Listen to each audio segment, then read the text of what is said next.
Do meu lado, eu tenho o prazer de receber Tiago Soares. Seja bem-vindo, Tiago. Tudo bem, Roberto? Boa noite a você, aqueles que nos acompanham.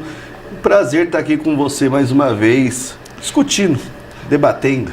Prazer é todo nosso. Você vê que ele veio todo estiloso e nós estamos no mês de maio. Um mês historicamente importante para o movimento negro no Brasil. É importante, né, Roberto, pela caracterização.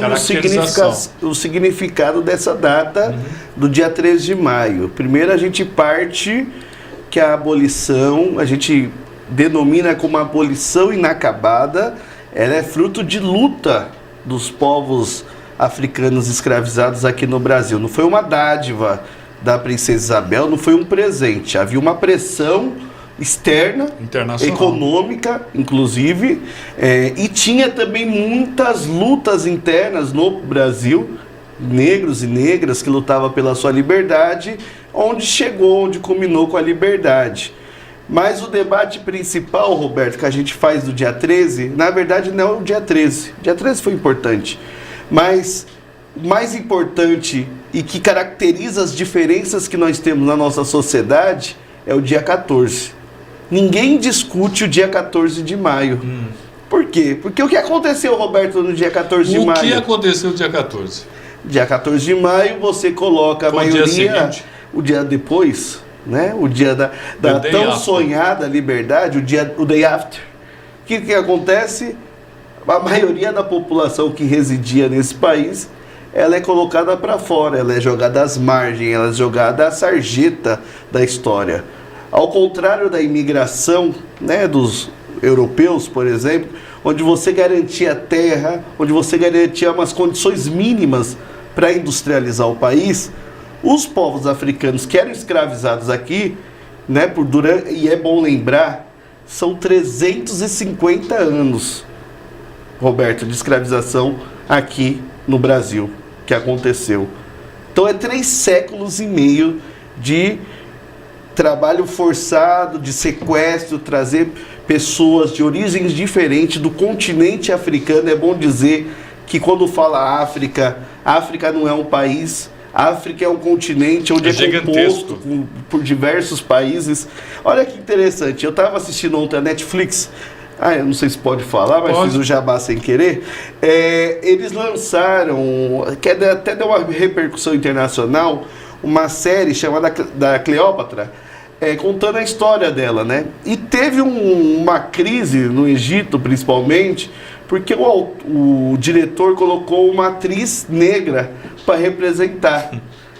Aí, qual que é a negativa? Dizer, imagina, a Cleópatra não era negra, mas como assim? Eu não sei se... africana.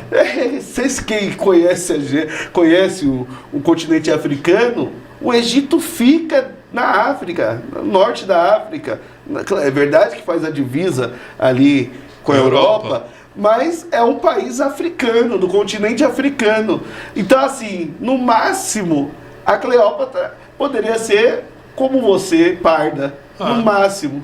Mas não seria essa... Parece que sempre colocaram os egípcios como personagens um tanto quanto brancos. Um branqueamento, né? E eu tô dando porque era reconhecidamente um país evoluído. Exato. Então, nessa série, que eu só assisti 2 episódios, nessa série demonstra o primeiro papel da Cleópatra como uma liderança. Ela governava, né? Ela governou o Egito, ela ia para a guerra, organizava a estratégia de guerra, e isso em Roma, né, tinha uma divergência porque as mulheres não tinham papel protagonista como a própria Cleópatra tinha. Então é muito interessante. Eu estou fazendo essa aspas para a gente entender e voltar para o dia 14 de maio, que é muito importante, e muitas vezes eu já tenho vindo aqui a seu convite algumas vezes, sempre vem alguém e coloca no chat, e as cotas, a diferença. Por que eu quero falar do dia 14? Porque é no dia 14 que você faz um paralelo à diferença que foi, né, lidar com os imigrantes europeus que vieram para cá legitimamente para reconstruir sua vida, e com os africanos. Para os africanos, se você não sabe ou sabe pouco, não foi garantido nenhuma lei. Ao contrário, sabe quem foi garantido lei após a abolição da escravatura, a abolição inacabada, Roberto? Foi os grandes proprietários com a lei da terra. Sim. Onde você tinha cotas. Você criou cotas para o proprietário da terra, ele ter alguns... Ele foi indenizado. Indenizado. Além de indenizado, ele ganhou subterfúgios por parte do governo central, né? A república recém-constituída. Então, e essas diferenças, Roberto, essa falta de garantia de dignidade, direitos mínimos, ela acarretou grandes desigualdades no nosso país, que até os dias de hoje, infelizmente, eles perduram. Por exemplo, você tem hoje o ministro dos Direitos Humanos, o Silvio Almeida. Ele é um dos grandes intelectuais no Brasil que discute a questão do racismo, que discute a desigualdade racial no nosso país, e ele cunhou, que não é dele a iniciativa inicial, mas já tinha outros pesquisadores, estudiosos, mas ele conseguiu dar uma formatação onde ele caracteriza que o racismo no Brasil é um racismo estrutural. Aí você fala, mas como assim racismo estrutural? Ele é estrutural porque, como você tem uma desigualdade desde o início, ele aflige a questão de classe, mas também a questão cultural, a questão de lidar. Você pode até, vamos dar um exemplo, você pode até ser um jogador de futebol, que é onde você tem mais negros em ascensão economicamente. Ele pode ter o recurso financeiro, ele pode ter o recurso econômico, frequentar os grandes lugares, mas culturalmente ele sempre vai ser visto como um negro, uma pessoa de baixa, vamos dizer, não é igual aos brancos, aos demais da sociedade. Isso existe, Roberto. Isso é uma coisa maluca. Deixa eu só pedir para você um minutinho aqui, que eu quero agradecer ao doutor José Mário e a Luciene, que está nos acompanhando, mandando um abraço para nós, viu, Tiago? Antônio Ferreira, parabéns, meu amigo Roberto. Não dá para ficar sem te ouvir, ficar sempre bem informado. Obrigado, Antônio Ferreira. Luciene Lima. Doutor José Mário, prazer rever a senhora Edna, que estava aqui no segundo bloco. Só que quando o senhor passou aqui, doutor, ela já havia saído, mas com certeza ela vai ficar sabendo aqui. Celso Pinheiro está mandando um abraço para nós. Ele está falando que tem vários terrenos para a construção de moradia lá na região dos Pimentas. É verdade. Vamos torcer para que o governador do estado e o novo presidente da República olhe cada vez mais pela cidade de Guarulhos, que está precisando e precisando muito. Então, dia 14 é muito importante, né? É interessante quando você vai ler as leis, né? A primeira vez que eu li a lei do ventre livre, era uma lei de liberdade, só que não, né? Que você tinha que nascia, estava livre, mas tinha que trabalhar até os 21 anos. Era um negócio meio maluco. E aí vem a pergunta, né? Por que cota? Por que as pessoas ainda lutam por cota? Já afinal de contas, há quantos anos já teve essa abolição? Nós completamos esse ano 135 anos, Roberto, da abolição. 135, dá o quê? 2, 3 gerações, mais ou menos. Já podemos dizer, está chegando na 4ª para a 5ª geração. Mas tem que... Por que cotas? Primeiro é bom a gente dizer que se nós estamos completando 135 anos da abolição, que eu completo como inacabada, é verdade que a população negra só foi ter direitos básicos a partir da Constituição de 1988. Até 1988 nesse país, Roberto, você não tinha garantia para toda a população direito à alfabetização. E nós sabemos, né, até 1988, qual é a população que foi renegado o seu direito à alfabetização. Estou falando alfabetização porque daí a gente discute o porquê é necessário ainda hoje cotas para você ter Você só garante condições de igualdade para as pessoas quando você parte dos mesmos princípios de oportunidade.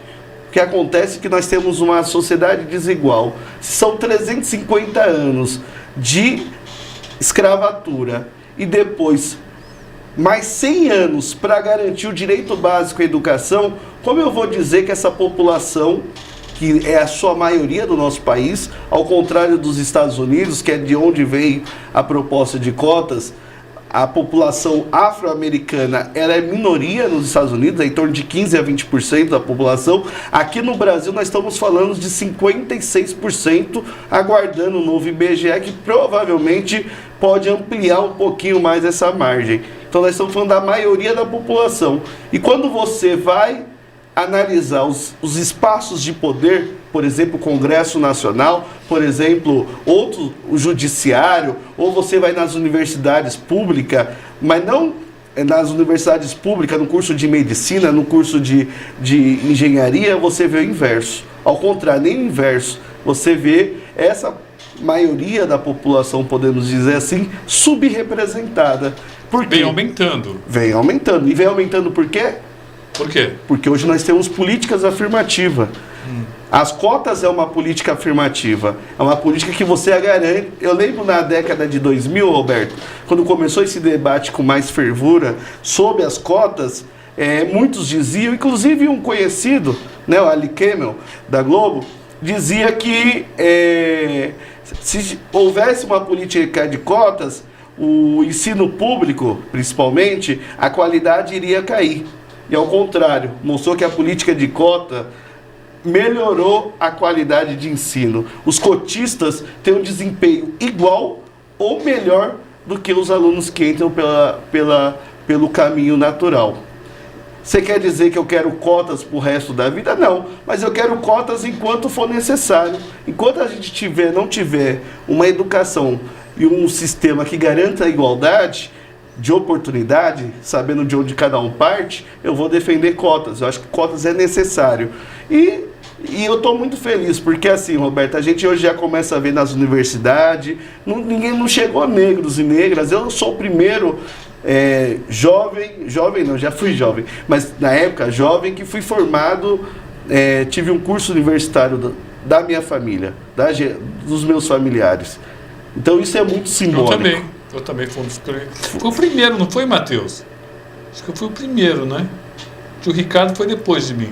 Acho que sim, eu fui o primeiro. É muito simbólico para minha família, para o meu pai, que é falecido, mas que é eletricista, minha mãe, que é doméstica. Então, se não tem uma política afirmativa, eu provavelmente estaria engrossando, né, as estatísticas tristes que a gente vê até hoje, né, de violência e tantas outras coisas. Então, as cotas é uma oportunidade para você buscar a igualdade. Você acha que o seu presidente, né, já que o Lula é do seu partido, ele pode ampliar isso? Principalmente aqui para Guarulhos. Está precisando da Universidade Federal em Guarulhos, uma USP, sei lá, uma Unicamp, não sei, uma unidade federal aqui, independente da Unifesp lá, né? Tem mais uma, que aqui é gigante, né? Roberto, nós recebemos recentemente a visita do ministro de Relações Institucionais, o Alexandre Padilha. Verdade. Estava acompanhado do deputado Alencar, e lá nós pedimos para ele que era necessário o Guarulhos ter condições de, além do Instituto Federal que está lá na Vila Rio, você ter pelo menos mais 2 Institutos Federal. Um na região do Pimentas e outro na região do São João. Concordo. Porque para você distribuir. Como também, vamos lembrar que o projeto inicial da Unifesp em Guarulhos era o seu campus expandido. Não era só ficar lá onde é o espaço hoje. A ideia é o contrário.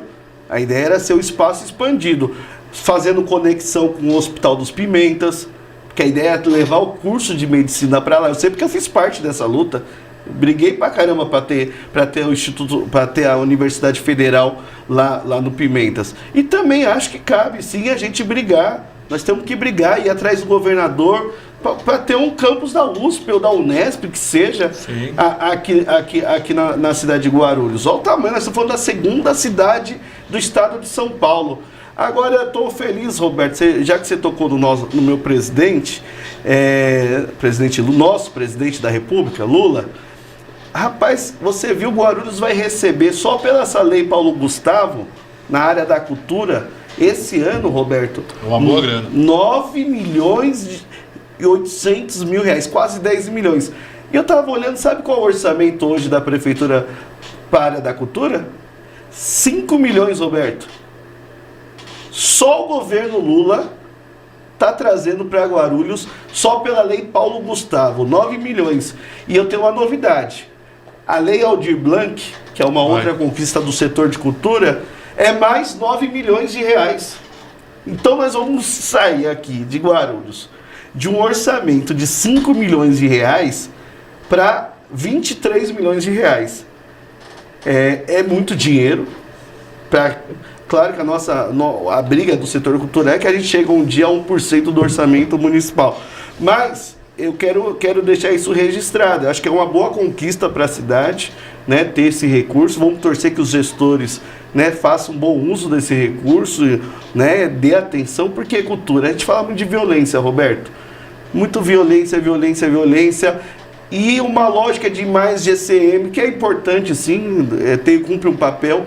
Mas se a gente não mexer na raiz, quer dar acesso à cultura, dar acesso à educação, dar acesso ao esporte, você disputar com o tráfico, você disputar com esses comandos paralelos, não tem condição. Então eu acho que nós vamos ter uma boa notícia. Estou animado. Essa semana, né, vai cair gasolina, vai cair o gás. Tá sabendo?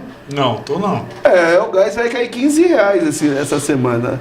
Tomara, o negócio tava... Petrobras. Você tá bonito aí, hein? Vou botar a foto aí do nosso amigo Tiago, ó, dá colorido. Toda vez homenagem à África. Ele vem todo africano aqui. Ficou bacana mesmo aí. Ô Roberto, oi. Eu tenho que agradecer você. Eu não, por quê? Vou dizer por quê. Sou justo, né? Eu não vim e falei da rotatória lá do SESI, que estava cheio de buraco. Verdade. Cobriram lá o buraco. Opa. Mas precisa resolver ainda a rotatória, que tá feia. Vamos. Mas cobriram o buraco, então eu quero deixar registrado aqui, porque o pessoal depois viu, falou, avisa lá que tampou o buraco. Eu falei, tá bom. Não, veio ótimo, tá vendo?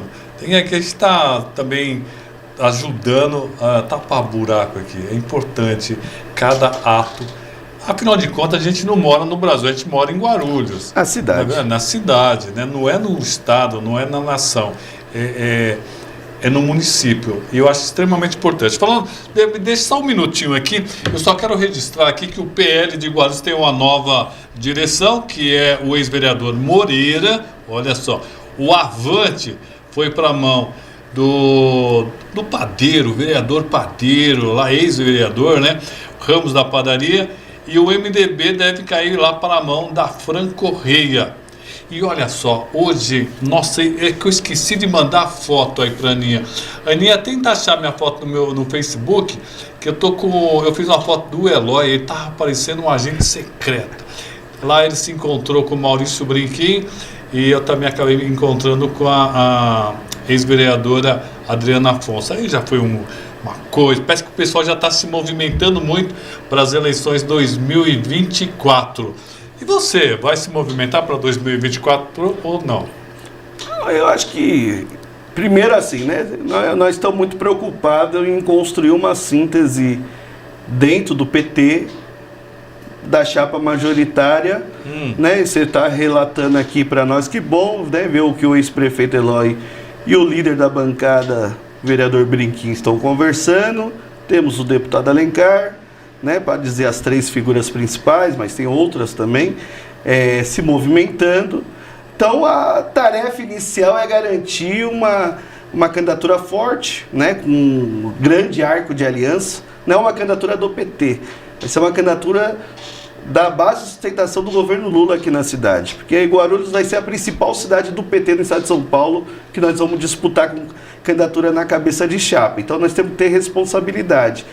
E sou um soldado do partido. Se o partido achar que eu devo contribuir na disputa proporcional de vereador, estarei à disposição. Estou andando muito a cidade, né, ouvindo os companheiros, amigos, amigas. Muito problema, né? Muito problema ainda na cidade. A saúde, principalmente, é um caos. A segurança, o trânsito, o engarrafamento, ninguém sabe para onde vai. Você vai sair das 4 da tarde até as 7 da noite, igual você fica parado. Mas a prioridade inicial é a gente acertar o PT, né, acertar a nossa candidatura, agora é pré-candidatura, ter uma candidatura forte para ganhar. Né? Nós sabemos que temos condições agora de fazer uma disputa com um grande arco de aliança e chegar de novo ao Bom Clima para voltar àquele projeto que transformou Guarulhos durante 16 anos. Enquanto o pessoal vê a foto, aí são duas fotos, o Dr. Nelson aqui finalmente chegou a pergunta bem que cutuca. Anos após a escravidão, alguém proibiu, perseguiu e impediu os afrodescendentes de trabalhar ou estudar? E se essa dificuldade acima de trabalho e estudo não era para todos nesse país? Eu acho que ele, né, primeiro agradecer a pergunta, mas não era para todos. Sabe por quê? Porque quando você vai fazer uma entrevista, dependendo da empresa, ela te seleciona pela sua cor. Isso ainda hoje no Brasil atual, isso acontece. Hoje no Brasil atual, tem pessoas que morrem pela cor que é. Então, assim, achar que a tal da meritocracia para nós não serve, infelizmente. Porque nós não tivemos as mesmas condições de igualdade. Nós não tivemos, Roberto. Como eu falei, do dia 14 de maio para frente, o que sobrou para nós foi o quê? Se vira. Não teve Estado. Não teve garantias mínimas, como eu falei aqui. Os imigrantes tiveram quando vieram aqui. Eu estou dando esse exemplo dos imigrantes porque fica melhor para visualizar. Os italianos, os espanhóis, os japoneses, alemães, ingleses, teve um monte ingleses. E para nós, sabe o que sobrou? Ó. Novinho Brasil, ex-vereador. Olá, Roberto, parabéns pelo seu programa, sempre dando informações importantes. Cadê a foto? Dá uma olhada. Cá entre nós. Se você olhar assim, você não reconhece de primeira. Esse é o vereador Brinquinho. Olha esse Brinquinho. E do lado dele, o ex-prefeito Eloy Pietá. Quando eu vi, eu realmente não reconheci. Preparou outra foto? Olha, também quem estava lá, essa moça aí é a ex-vereadora Adriana Afonso. Quando eu falei para ela, comentei que o Eloy estava ali, ela fez questão de ir lá cumprimentar o Eloy e o Maurício Brinquinho. Então, isso aí foi as informações.